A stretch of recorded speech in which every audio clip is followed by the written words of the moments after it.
नमस्कार, NMF news पर आप सभी का बहुत स्वागत। मैं हूं आपके साथ अभिषेक पुंडी। मैं अक्सर कहता हूं कि महाराष्ट्र की राजनीति इस देश की सबसे ज्यादा अस्थिर राजनीति है और कोई भी राजनेता हो उसे सत्ता चाहिए। कुछ भी जब वो जमीन पर काम करता है तो रिजल्ट के तौर पर वो सत्ता में रहना चाहता है। लेकिन महाराष्ट्र में विधानसभा चुनाव हुए और उसके जो नतीजे आए, कई राजनीतिक पार्टियों का जो भविष्य है वो खतरे में नजर आने लगा, जिसके बाद ये बात चली, ये खबर निकलकर सामने आई कि उद्धव ठाकरे के साथ साथ शरद पवार के एनसीपी का भी विलय एनडीए में हो सकता है। और ताजा खबर यह है कि सुप्रिया सूले मोदी के कैबिनेट में मंत्री बन सकती हैं। क्या वाकई में ऐसा है? विस्तार से चर्चा करने के लिए हमारे साथ मौजूद है हमारे वरिष्ठ सहयोगी पंकज प्रसून। बहुत बहुत स्वागत है सर आपका। क्या ये सुप्रिया सूले जो विधानसभा चुनाव, लोकसभा चुनाव में मोदी पर सीधे हमलावर थी, अब मोदी की मंत्री बनने वाली हैं?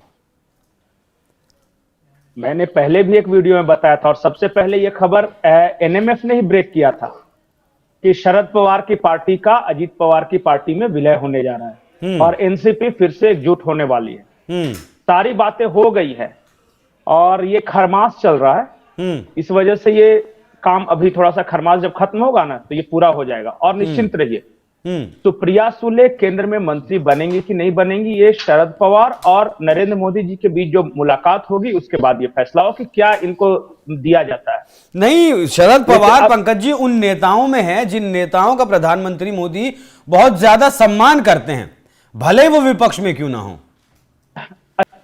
कौन सा ऐसा पुराना मैच्योर नेता है जो कि आज राहुल गांधी के साथ रहना चाहता है?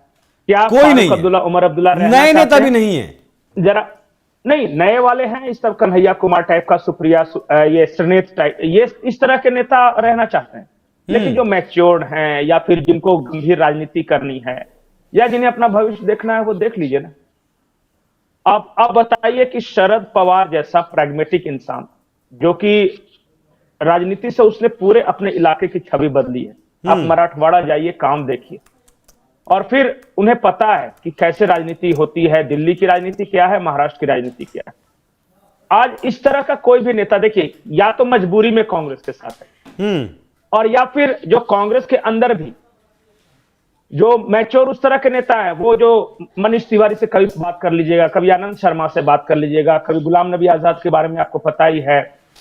हमने कई बार डिस्कशन किया कि प्रणब मुखर्जी के साथ इनके क्यों नहीं पटी। अब आप जो नई खबर आ रही है वो शरद पवार अलग हो रहे हैं, और भी खबरें हैं कई कई राज्य से, वो हम और वीडियो में बताएंगे। मैं इतना कह रहा हूं आपको, और पहले भी बताया है कि नवंबर दिसंबर, ये जनवरी आया ना, आप एक साल से कम ही रुकना पड़ेगा आपको और देखिएगा मोदी सरकार 300 पार हो जाती है अपने स्ट्रेंथ से, और उसके बाद जो सहयोगियों के साथ स्ट्रेंथ होगा वो और बढ़ने वाला है। मतलब मोदी अकेले 300? हाँ, बीजेपी अकेले 300। 60 सांसद चाहिए सर। हो जाएगा सर, आप क्यों घबरा रहे हैं? 60 सांसद अभी तो कितनी पार्टियों का विलय करवाएंगे? नहीं, 244 है और विलय नहीं करवा रहे हैं। अब लोग खुद ब खुद अगर विलय करने के लिए, जैसे छोटी छोटी पार्टियां आने के लिए तैयार है, उधर भविष्य नजर नहीं आ रहा है ना उधर। अभी लग ही नहीं रहा है कि अगले 2-4 साल में। देखिए, मैं आपको एक बात बताऊं दावे के साथ, उमर अब्दुल्ला नहीं रहने वाले। उमर अब्दुल्ला, फारूक अब्दुल्ला की पार्टी एनडीए में। ममता बनर्जी तो कह ही दी है, केजरीवाल अलग होने वाले हैं। उसके बाद साउथ की एक पार्टी है जिसके बारे में भी नाम लेना उचित नहीं होगा। उसके बाद आपको जगन रेड्डी वाली पार्टी और ये तेलंगाना राष्ट्र समिति, वो दोनों आने वाले हैं इधर। बीआरएस क्यों रहेगा कोई उधर? बीआरएस भी और वाईएसआर कांग्रेस भी। हाँ। और ये तो है ही वो, मैं आपको 6-7 पार्टियों के नाम तो बैठे बैठे गिना सकता हूं। तो ये सब देखिए, आप बताइए ना क्यों रहेंगे उनके साथ? एक रीजन बता दीजिए, एक कारण बता दीजिए कि इसकी वजह से। अच्छा, कांग्रेस के अंदर का भी मैं बात बता रहा हूं। कांग्रेस के अंदर की बात आप बहुत देख रहे हैं कि 99 है। जरा पता कीजिएगा कि बहुत सारे लोग अनकंफर्टेबल हैं, बहुत सारे लोग। मौजूदा सांसद भी, मौजूदा सांसद की ही मैं बात कर रहा हूं। अब कुछ लोग ऐसे हैं जैसे कि कुछ मुस्लिम वोटों से जो जीत के आते हैं, उनके पास मजबूरी है कि वो क्या करेंगे। या फिर जो इस तरह से है कि घोर जैसे वैचारिक रूप से, मान लिया कि कुछ कम्युनिस्ट बैकग्राउंड से, एक आध दो हैं, ज्यादा नहीं, उनके साथ मजबूरी है, लेकिन बाकियों के साथ कोई मजबूरी नहीं है। और हर कोई देखिए ना, राजनीति जब ज्वाइन किया है ना तो अपने करियर के लिए ज्वाइन किया है। देखिए शरद पवार के बारे में मैं वापस टॉपिक पे आता हूं।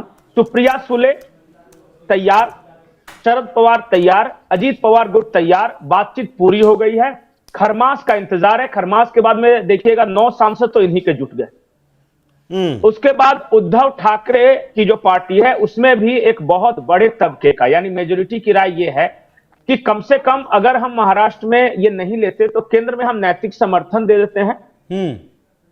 और जो भूमिका नवीन पटनायक जी ने अख्तियार की थी उड़ीसा में, वही रहेंगे। हम टकराव के रास्ते पे नहीं चलेंगे।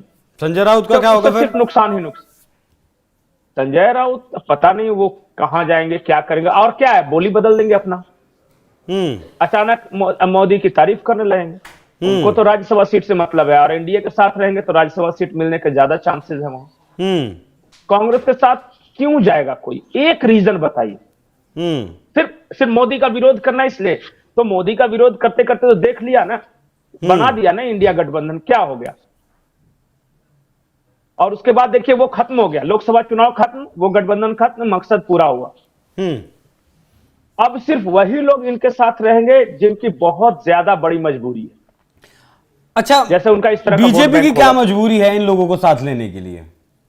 नहीं, बीजेपी को देखिए, मैं आपको एक बात बता रहा हूं कि नरेंद्र मोदी जो प्रधानमंत्री जी हैं, उन्होंने बार बार कहा है कि तीसरे टर्म में हमें कुछ बहुत बड़े फैसले लेने हैं, बहुत बड़े फैसले लेने हैं, और उसकी तैयारी चल रही है। अब जब थोड़ा सा भी वीक मेजोरिटी होता है ना, देखते हैं ना डिस्टर्बेंस, जेपीसी जो चला है, जब स्ट्रेंथ बढ़ेगी तो कुछ इकोनॉमिक फैसले भी हैं, प्रशासनिक सुधार, जुडिशियल रिफॉर्म, इस तरह की बातें की जा रही है। मुझे एग्जैक्टली नहीं पता कि क्या फैसले लेने जा रहे हैं ये, लेकिन ये चर्चा ये है कि वक्फ बोर्ड एक्ट है, उसके बाद जुडिशियल रिफॉर्म की बात आ रही है, प्रशासनिक सुधार की बात आ रही है, और लीगल फ्रेमवर्क में बहुत बड़ा परिवर्तन होने वाला है यहां पे। तो इस तरह की जब काम करने हैं तो बहुत सारे हर्डल्स आएंगे। आपको पता है कुछ लोग इस देश में हमेशा से नाराज हैं, उनको कोई सरकार रहे, कोई नेता रहे, वो बस नाराज खेमे में। तो उन लोग जो विघ्न बाधा पैदा करते हैं, इसके लिए स्ट्रेंथ की जरूरत है। तो जो उस तरह का लोग हैं जो रणनीति बना सके या फिर जो नेगोशिएट कर सके, जिनके पास रिसोर्सेज हो जी, उस तरह के लोगों की तलाश है। शरद पवार देखिए, वो राजनीति में रहे ना रहे, अगर एनडीए में आते हैं तो एक एसेट होंगे, और शरद पवार के थ्रू भी बहुत सारे काम होंगे। तो पंकज जी, एक मतलब मेरे दिमाग में सवाल आया बस ऐसे ही कि ये जिस तरीके से मोदी सरकार को बड़े फैसले लेने हैं, उसके लिए नंबर गेम चाहिए ही चाहिए, उससे इनकार नहीं किया जा सकता। तो पहले ऑफर इधर से गया या शुरुआत उधर से की गई? नहीं, दोनों तरफ से। देखिए क्या था ना कि जब लोकसभा चुनाव खत्म हुआ तो इंडिया अलायंस बना, और उस वक्त रणनीति ये थी कि हम सब मिलकर नरेंद्र मोदी के विजय रथ को रोक देंगे। वो नहीं रुक सका। उसके बाद विधानसभा चुनाव हुए, हरियाणा में चुनाव हुए, बुरी तरह हारी कांग्रेस। महाराष्ट्र में चुनाव हुए, बुरी तरह कांग्रेस हारी। तो जो इनके सहयोगी दल है, उनको लग रहा है कि अगले 5 साल तक तो अब कुछ होने जाना है नहीं। अब हम अगर सत्ता के साथ या केंद्र के साथ रहेंगे तो हमारे पास भी देखिए पार्टी चलाने के लिए भी पैसे चाहिए। ठीक है, तो सुप्रिया सुले का मंत्री बनना तय चाहिए। अभी मैं इस बात की गारंटी नहीं दूंगा, ये तब तय होगा जब इधर विलय हो जाएगा, और उसके बाद शरद पवार की मोदी जी के साथ बातचीत होगी। और उसके बाद सुप्रिया सुले की क्या भूमिका है वो तय की जाएगी। हाँ, इतना जरूर है कि दिल्ली की राजनीति सुप्रिया सुले करेंगे और महाराष्ट्र की राजनीति अजीत पवार करेंगे। ठीक है, तो जिस तरीके से फिलहाल नंबर गेम है, 293 सीटें एनडीए के पास, आपके पास हैं ही। अगर शिवसेना आती है उद्धव ठाकरे की तो 9 सीटें और बढ़ जाती हैं, और शरद पवार की पार्टी अगर आती है तो 8 सीटें और बढ़ जाती हैं, और वाईएसआरसीपी अगर आती है तो 4 सीटें और बढ़ जाती हैं। मतलब मोटा मोटी 325 के पास ये ऑटोमेटिकली नंबर गेम जाता है। जी पंकज जी, मैं ये कह रहा हूं कि उद्धव ठाकरे अगर समर्थन करेंगे भी तो वो बाहर से करेंगे, उन्हें बीएमसी चुनाव लड़ना है। शरद पवार की पार्टी एनडीए के अंदर आएगी, सरकार के अंदर आएगी। ये दोनों होने वाला है।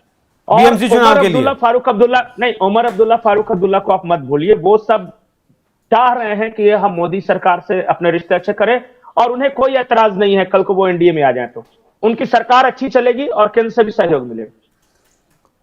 ठीक है, मतलब कश्मीर की जो फारूक अब्दुल्ला जो घोर विरोधी मोदी के बताए जाते हैं, वो भी हो सकता है कल बीजेपी या फिर एनडीए के साथ आए, तो देश में समीकरण आने वाले वक्त में बहुत ज्यादा बदलने वाले हैं, क्योंकि मोदी सरकार को फैसले भी कुछ बहुत बड़े करने वाले हैं जिससे कि देश तरक्की कर सके, क्योंकि सपना एक विकसित भारत का प्रधानमंत्री मोदी ने देखा है, उसे पूरा करने के लिए जरूरी है। जी, फारूक अब्दुल्ला मोदी विरोधी या बीजेपी विरोधी नहीं है। अटल जी की सरकार जब थी तो वो थे केंद्र में मंत्री भी। सर, राजनीतिक बयान जब राजनीतिक लाभ लेना होता है वो बयानबाजी की जाती है, वो फिर घोर विरोधी खुद को दिखाया जाता है मोदी का, तभी वोट मिलते हैं कश्मीर में। खैर, बहुत बहुत धन्यवाद आपका। दर्शकों, चर्चा कैसी लगी कमेंट कर जरूर बताइएगा। नमस्कार।